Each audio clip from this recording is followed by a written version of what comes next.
is there a risk that the AI is going to develop over time and behave similar to a professional advisor?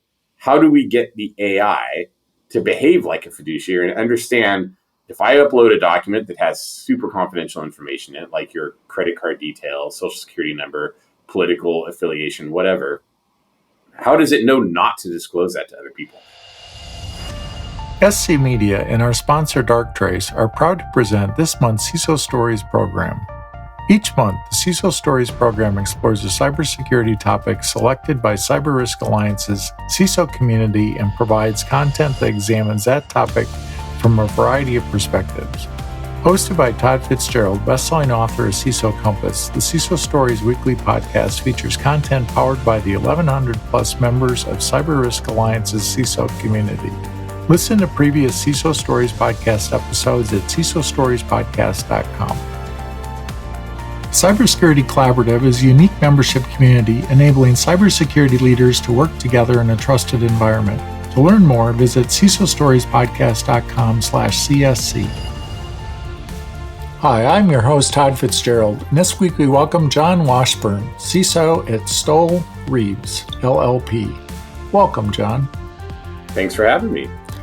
Great to have you here. So I always like to ask CISOs of, what intrigued them about cybersecurity to have you enter this wonderful field that we're in? Boy, that's a long answer. I would say cybersecurity was always part of what you did as an IT person.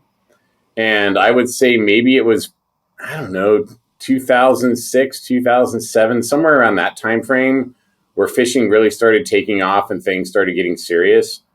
And from my perspective, we're kind of fighting crime. I mean, without being in law enforcement or government, we're trying to protect our organizations and our friends and family and everybody else from criminals. And I think it's just a very fulfilling thing to do, even if it's just from a technical level, because in a way you're reducing risk, but you're also hopefully doing something that gets the bad guys put in jail. Mm-hmm. Yeah, and I see that with a lot of CISOs. It's a mission. It's a passion to. It's a way of service, really. Mm-hmm. Yeah, my brother sent me a Wall Street Journal article a while back because people ask me, when are you going to retire? Like, when I'm dead? I don't know. I can never see myself not working. And so he sent me all these personality types about, why are you like this? Why do you not want to retire? And I identified with one of them. This is my purpose, right? You feel like this is what I do. This is why I'm here. I have other purposes too, not just this. But this is, from a work perspective, it's just really fulfilling. And as a CISO, you never know what the next day is going to be. You have to think of everything from geopolitical risk to technology to business goals and strategy. And all those things combined just make it really interesting. Yeah, I love all that personality stuff. I've said it on podcasts before that, half my bookshelf here are leadership books, Myers-Briggs books, Enneagram books, all that kind of stuff, because we are all different and we bring different gifts, and it's kind of refreshing to understand the gifts that you bring and the gifts that other people bring that can do different things better. Yeah. So today we're going to talk about, one of those big changes. It seems like the world is on fire now with in the last year with this thing called AI. Even though we know it's been around for some time now, but with the explosion of ChatGPT and as we bring things closer to consumers, it seems to get widespread press and the ease of use of having an interface to work with that. So let's talk about that. What does responsible AI mean to you?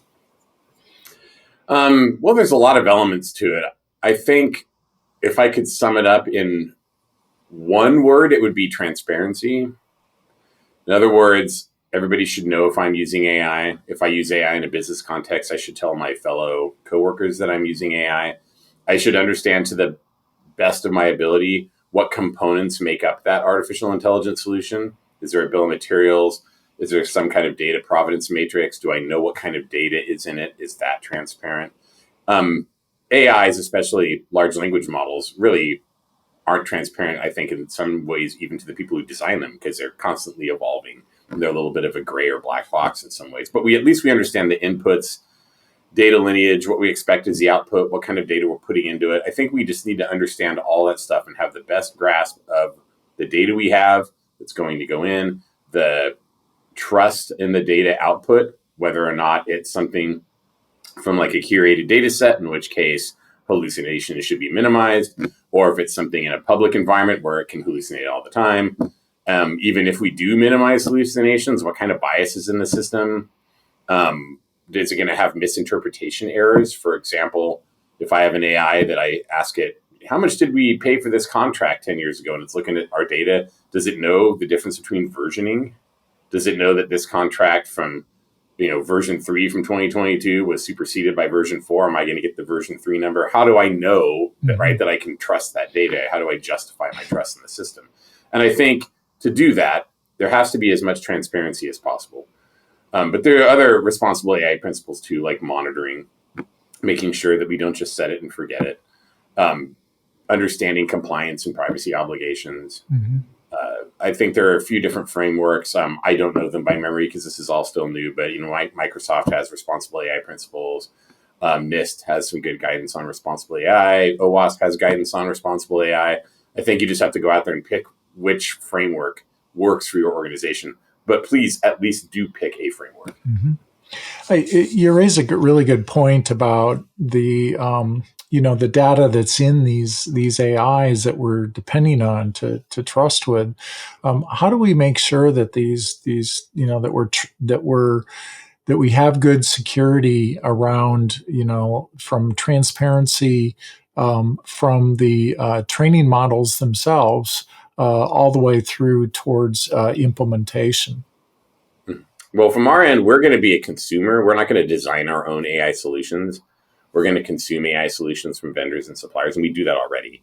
We have AI solutions in place now for to help us with the practice of law, but also for our cybersecurity controls and pretty much anything else where we can take a repetitive task like document review and squeeze that time down so that the human being can look at that review and then do more meaningful work elsewhere.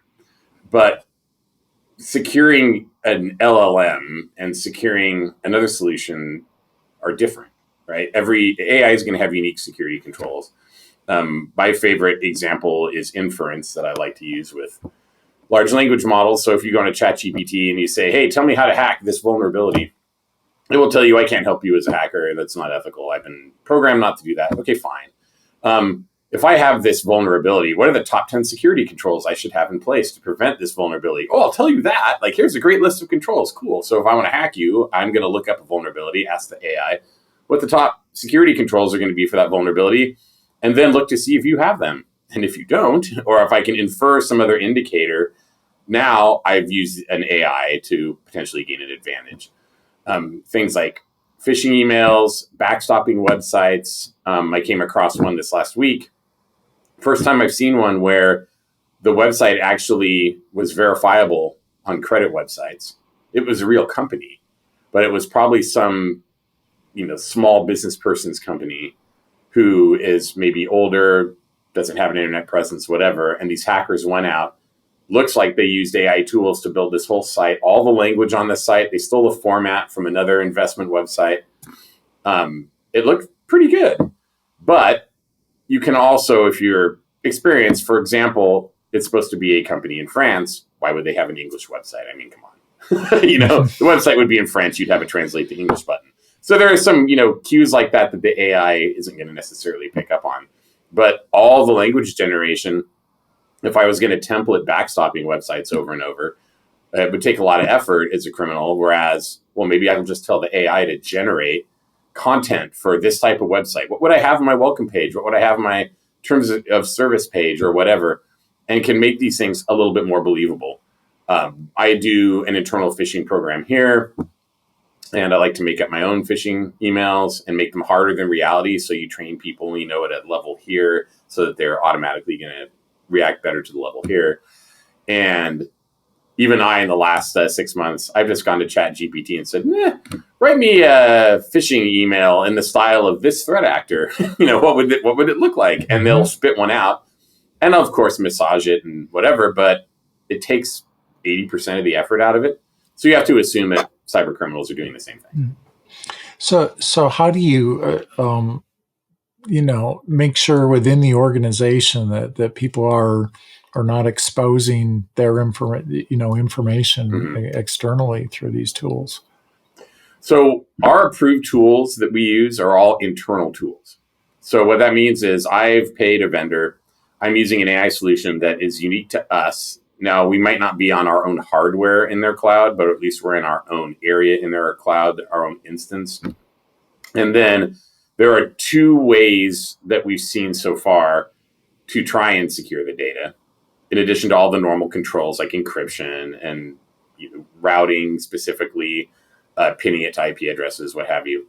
One of them is to only allow the AI to act on data uploaded by a particular user to either that user or the people that user explicitly decides to share the data with.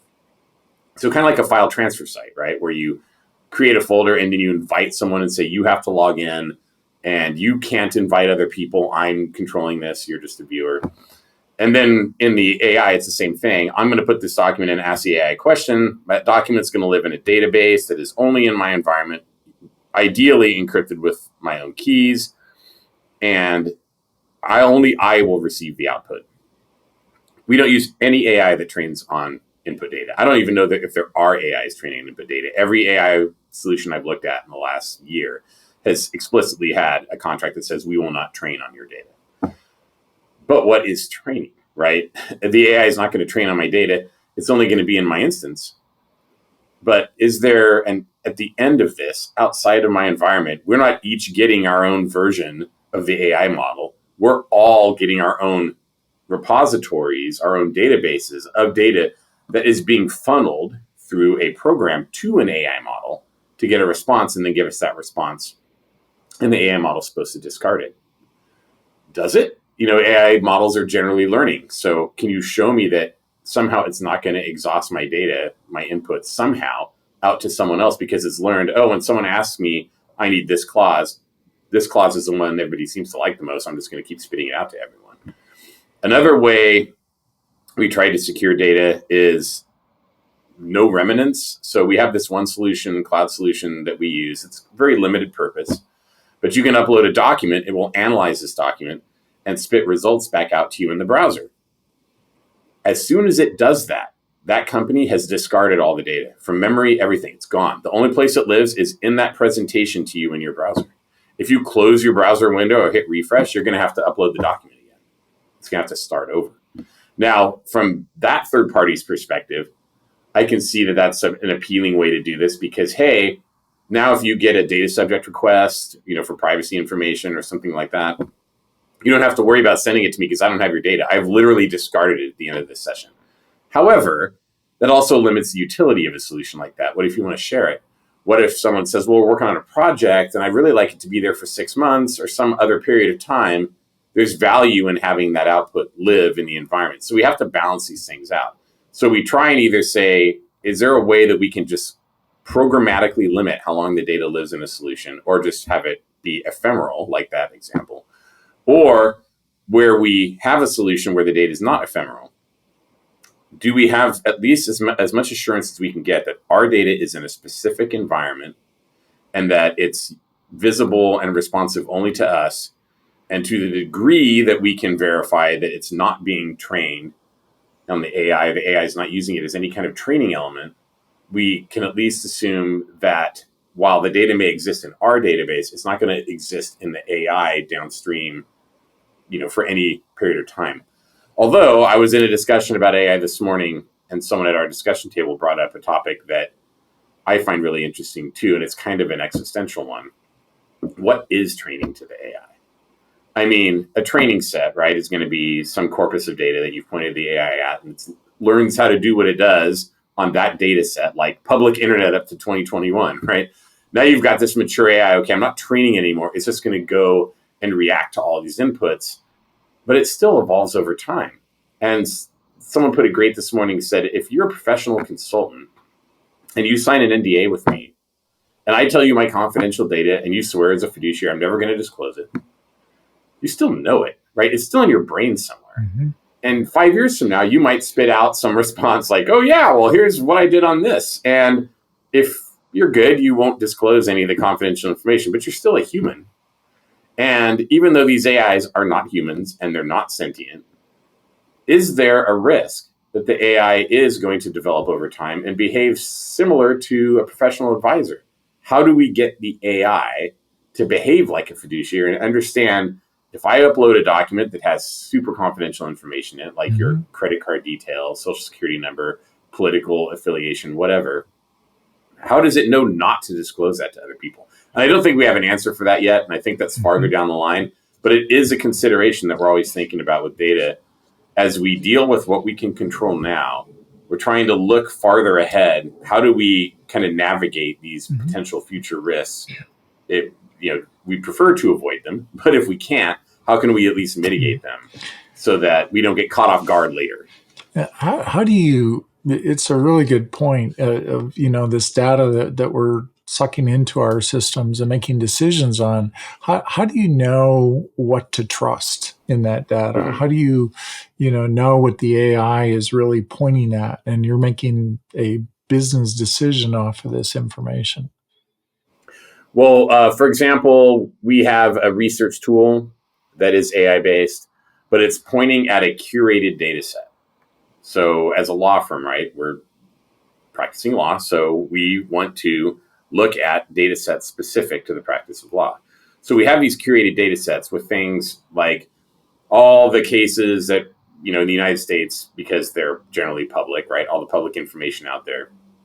And some curated data from a vendor who goes out and gets people to write formal opinion papers for them or something like that, or their musings or some kind of report or whatever that is put in as advice, or not legal advice necessarily, but at least professional advice. And so all this kind of stuff exists in this data set, and we can search that data set for things like, has there been a case in the United States of this versus this, or this particular issue? Can you cite some for me? Can you point me in the right direction? Is there precedent for this or whatever? And this AI, which is specifically tailored to that, is working off this, curated data set. And there's an option for us to put our data selectively into that data set too, so we can enhance it with our own documents. What we're not doing, though, is going out to the public internet and asking an LLM a question. This is a research tool. Yes, it uses some generative AI, but similar to some of the new browsing search tools you've seen out there that are public, it has to footnote every single response it gives you to limit the ability to hallucinate. And if you look, most of the time the text that's generating on the screen is verbatim from those references. So it's almost like it's finding the solutions and kind of compiling them together into an understandable paragraph and then giving you footnotes at the end. Here's what I wrote this from. That's a lot different than saying, ChatGPT, write me a contract on X, right? It's just going to spit out a contract, but it's not going to give you those reference points. So we try and control it in that sense, where we can limit the hallucinations, but that's not it, right? We do an internal training video. We tell everyone here, they all have to watch this training video. And we talk about using your judgment, being transparent, verifying information, the old trust but verify saying that's going to live on forever, right? We can trust that the AI is going to be useful, but we still have to do the work as humans to make sure that the output is verifiable, has been referenced somewhere, and is accurate, is complete, has a minimal amount of bias, etc. When we did a pilot project here, we had one of the pilot participants had a great comment and said, this solution is about 60% accurate, but it's awesome. It saved me 25% of my time. Yeah. And those are good numbers. And you might think 60% accurate, that's terrifying. Yeah, but the person is estimating that it's that inaccurate. They're not going to implicitly trust it. But it's getting them to the place where they feel good faster, saving us time, and in an environment where you bill by the hour, or in many cases, or you're providing consulting services, or you have a fixed fee or whatever you have, if we can get the work done faster, we're not using as many resources to get it done, and it's a benefit for us and the customer. It saves that time from starting from a blank sheet of paper. Exactly, right. You've got have that. You're generating ideas. It's like, oh, I didn't think of that. I should be looking at that aspect of it. So how do we deal with the bias question? It seems like we've been swimming around that for years. Of we have to make sure we don't build bias into these systems. How do we have the right checks and balances to make sure that that we're not having biased systems? Well, I don't think there's any way to not have bias in a system. I mean, we're humans, we're biased. We all have biases. What we have to do is know that we have the bias and know when it's changing our answer or giving us something that isn't true or isn't fair, right? We have to see past our biases. And the AI can't do that. So what do? We have to try and detect it. We have to make sure that the right data goes in the training models, and it's trained on an appropriate set of data, not a limited set of data that's going to make it believe that the right answer is based on only these viewpoints or only this input, when in reality, the input needs to be wider than the screen, right? We have to understand that. I think the AI developers are doing the best they can to try and mitigate that by making sure there's a huge training set.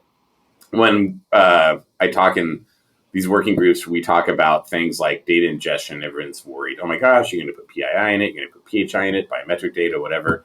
We have to somehow stop that. Like, you can't stop that. No more than I can stop someone from taking a picture of what's on the screen with their cell phone and exfilling data that way. I mean, we're people. I think somehow we got to get to the point where we can train the AIs to behave like fiduciaries and to understand they have to act in the best interest of the person using it, and the best interest of society, and the best interest of being objective and being fair and being transparent. Like, how did the AI arrive at that conclusion? And if I can get that kind of lineage of the data, or a data map or something, I might be able to detect the bias. Oh, look, it only looked at these sources.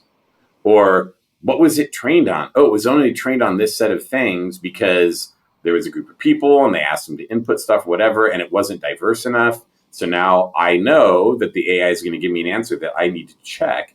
Or maybe I can go back to the AI manufacturer and say, hey, I just got this answer. It's not entirely accurate.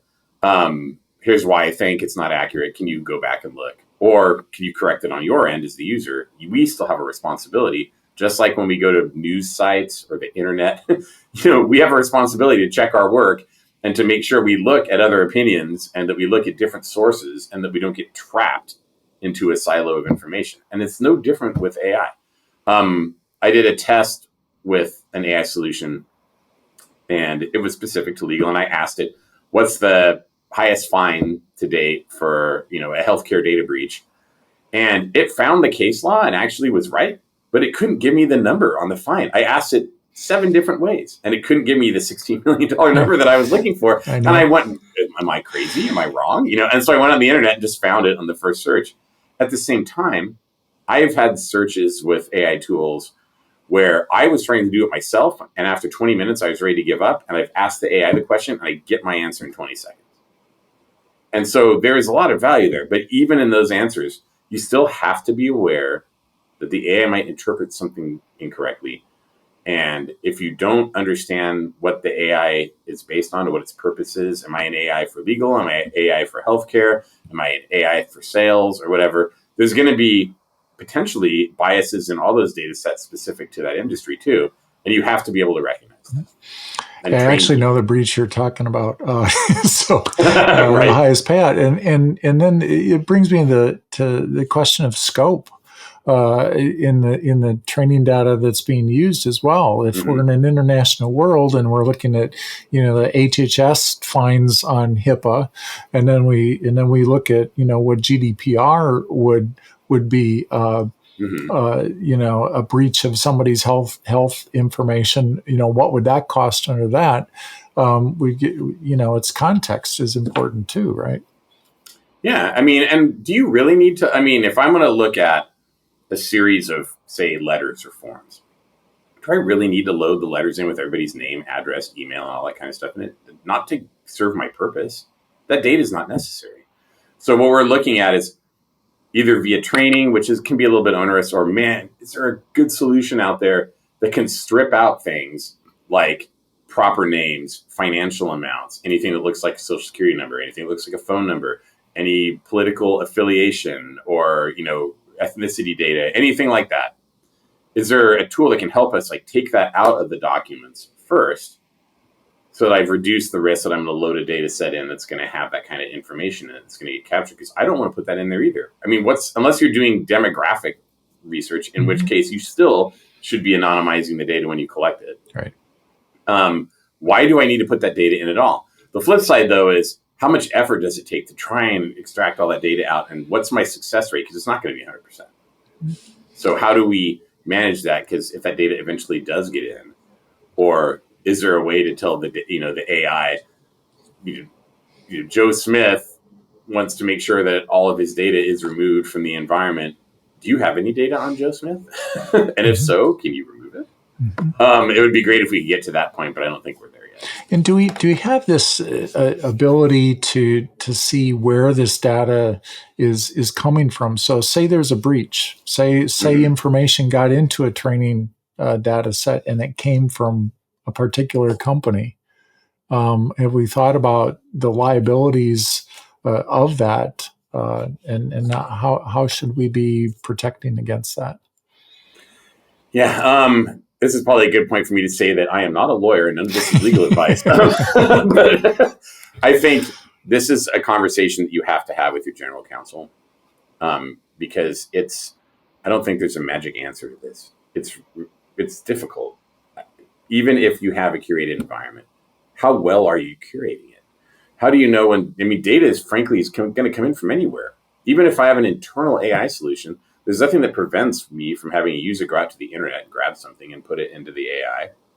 A lot of these tools will have terms of service that say things like, by inputting data into this AI, you hereby attest that you have the intellectual property rights and the authority to do so, and that this is your data, not someone else's data, blah, blah, blah, right? So there's a lot of terms of service that I think every organization needs to be really, really cognizant of, and hopefully use that to inform training programs with users on, here's the kind of things you can put in there. Please do not put these kind of things in there.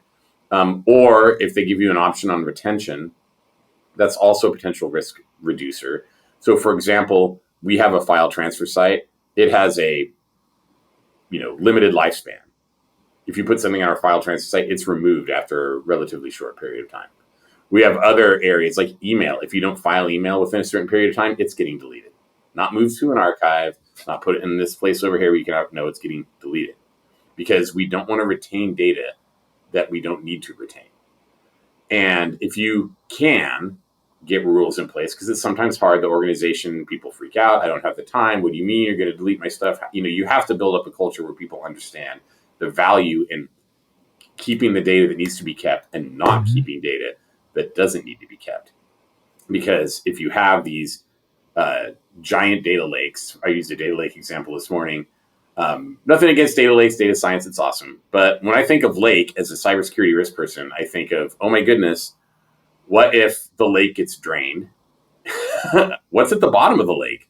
Like in California a couple years ago when the lakes were all receding and they were finding dead bodies and lost airplanes and, all sorts of stuff at the bottom of these lakes. You have that in your organization. If you're going to turn your AI on your entire data set and say, please mine my data set for the data scientists and find all this cool stuff, it will. It also might find that plane that you lost in 1976 and you had no idea it was there. Or some former employee created their own archive because they didn't like your policies and they were too restrictive, and I'm going to work around it. And I found a place on the network where I can make this thing, and I stuck it there, and then I quit and left 12 years ago. And it happens to be, payroll data for the entire firm for 20 years. You could have something like that in there, not know that it's there until the AI, you can look at this, and then it ingests it, and now you have that risk. So you really have to understand your data. And I would say start slow, be very specific about what can go into it. If you're going to, tie it into very specific things. And if possible, do you really need it to keep stuff forever? Can you put a limit on it? even if that limit's like 6 months or 9 months or a year or 30 days, or like that one solution, ephemeral, like as soon as I get it back, I don't need it again. I can just do this over if I accidentally close my browser. If you have those opportunities, take advantage of them. Limit the amount of data that remains in all these locations. I think that's just very smart and very much in support of many of the privacy laws that we have globally. Well, this has been great, Jon. So let's leave our listeners with, give me 30 seconds of what final advice would you give to emerging CISOs, current CISOs, new CISOs, experienced CISOs as they're starting to go down this AI journey?